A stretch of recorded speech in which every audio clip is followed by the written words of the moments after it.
Marketing is one of the most difficult tasks that we do in business as business owners. And as a marketer myself, I know exactly how it is. Last week, we covered how to create video marketing content for your business. Today, we're taking those new prospects that you've generated from your marketing and converting them into paying customers using specific calls to action. These calls to action will guide the journey of your buyer directly to your services. So today we're covering how to convert your website visitors into paying customers using calls to action. Let's get to it. When would be a good time to consider paid advertising on social media, like to back your video content? Yeah, this is a great question. It's kind of chicken or the egg thing. Here's my thing. Start with organic. If you start with organic, you have a warm audience. Go colder as your business grows because you need brand for cold to work. If you don't have brand, cold is not going to work, right? Unless it's like in a local business, there's certain scenarios. If it's a restaurant, there's only so many places people go. That's where cold may work better. But if you can sell to anybody, I would start with your organic social media content, develop a following, right? And it could be 500 people, could be 1,000. I've said this on the other webinars and I'll say it here again, because it's really important, is pick a platform. Do not post on all platforms. Doesn't work. If you can make it work, show me the case study. I've never seen anybody post on all platforms and it actually works. So pick a persona, like we said, to find the target market, then the persona, then pick a platform, then pick a problem that you solve, and that's it. And then go hit it, right? And then what happens is you post a video and 2 people go, whoa, thank you for this. I was looking for this. There's your indication. Now you got a signal. Then you can double down on that signal, right? So after you do 100 videos, you know which 10 did better. Then you go and make different versions of those 10 videos, right? So I don't know about ads. We're a content marketing agency. I don't do ads. It's not my game. But if I work with a business, we'll actually reduce their ad spend by creating organic content because people need those 17 touch points. And the other side of cold is cold email, which basically ruins your reputation at scale. Because if I cold email you and you don't know me and it's terrible, you're never going to talk to me again, right? So the warm is nice. The organic is nice because it has people, people self-select. They tell you if they liked it. And I did want to touch on Joy's comment as well, because she did ask how to solve a problem as a women's clothing store.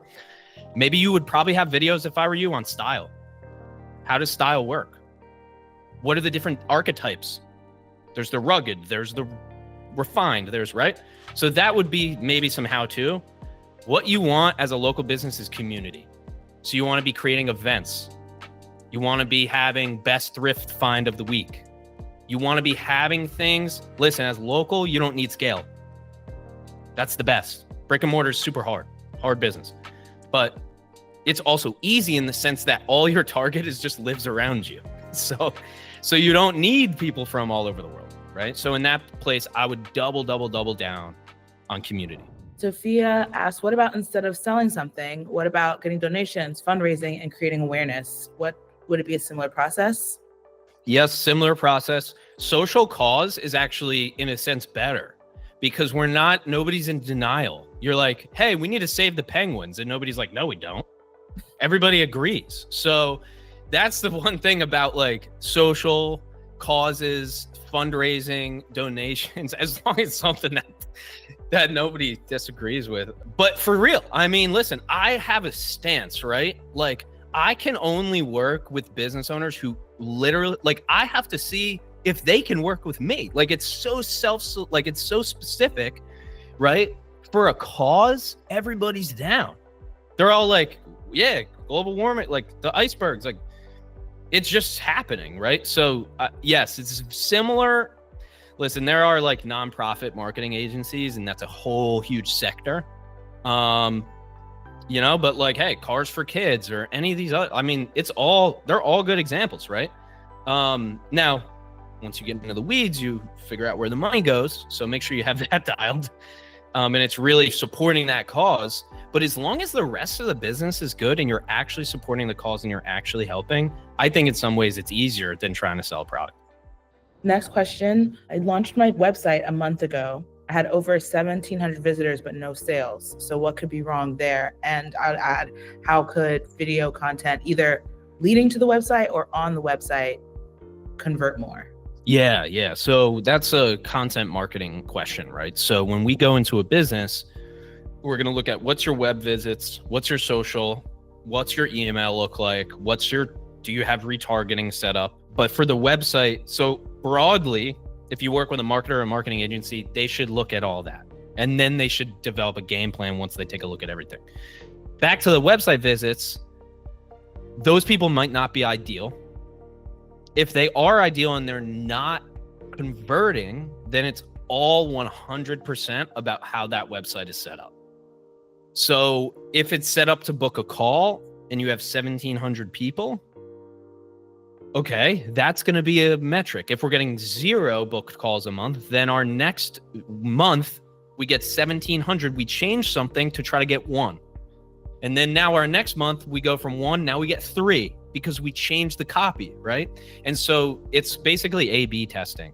So if you have 1,700 one month, next month, or maybe not next month, but next week even, do it on a predictable time interval and change something until you get that one of those results, which is either an opt-in or a booked call or whatever, and then iterate from there, right? Here's the biggest piece of data you're going to get. Once you book a call from the website, you need to ask that person how they booked the call. And so that's called attribution. So now we can attribute this website visit with this booked call, and then maybe with this closed client, right? So now we go, the website earned us this much per year, right? And that's how a bigger business is going to look at it. They're going to go, the website brings in this a year, the content brings in this per year, the podcast brings in this per year, and then we look at this all as a function of marketing, right? But yeah, I would just A/B test, and then if you really need help, then you just get a website expert, somebody that's much deeper knowledge than I have on that. Wonderful. Takira Jones said, I own a STEM education company. We are changing the name in a few days. I also have a STEM event with the Bank 4 in March. Are there any video ideas for, STEM education company, changing the name and with an event coming up? Yeah, I mean, your general announcement stuff is going to work really well for that. So your general, we're changing the name. Everybody is like, oh, really? It gets people going, right? When you change things, people get excited. Because they want to know. They want to see if it's good, right? It's like when you launch a podcast, your friends from high school are like, yeah, let's do a podcast. Let's see it. So that general awareness stuff, I don't normally love the announcement style, but when you have something to announce it, right? If you're on LinkedIn, you go new, you can even set a new role, as if you're working as a new role, and it'll come up, Takira's in a new position, and it'll just be the rebrand, but let's pump it up. And then video, if you're doing an event, just video. The easiest video content to make is just doing stuff you're already doing, right? I'm recording this now. This is just going to be content. This is just what I'm doing anyway, right? So anything that events, etc., new launch, even you just recording a video of I'm so excited, we're changing this name, we're rebranding, we got to new this, we got to new that. It's hype. That's hype. And the one thing that every marketer has mastered for the most part that are at the highest level is hype, right? People are like, yeah, man, but Tesla does not have marketing. It's well, yeah, Tesla has marketing, but Elon Musk decides to do it, right? Now, should he do it? No, he's making $1 million an hour, whatever. Maybe he shouldn't, but maybe he should. So they don't need it because he's doing it, right? So he's mastered hype. He goes, hey, should we do marketing or should we buy a social media platform? Well, he just decided to buy a platform. He could have ran Facebook ads, right? Instead, all marketing works. It's just which one you choose to do. So for anything new, it's a new Tesla model. Elon's going to blast that. They're going to sell a lot of them, right? So anything new that happens, that's just one example. Zuckerberg, there's a new feature. He's going to talk about it. It's going to get a lot of clout because he's talking about it. So especially if you're the principal, the founder, the owner, the operator, the face, the excitement that you bring is the excitement that you get back. Thank you. And that made me wonder about the CTA piece. You know, change whatever you need to change to try and, you know, intentionally see what gets you closer to your goals, what connects and resonates with people more.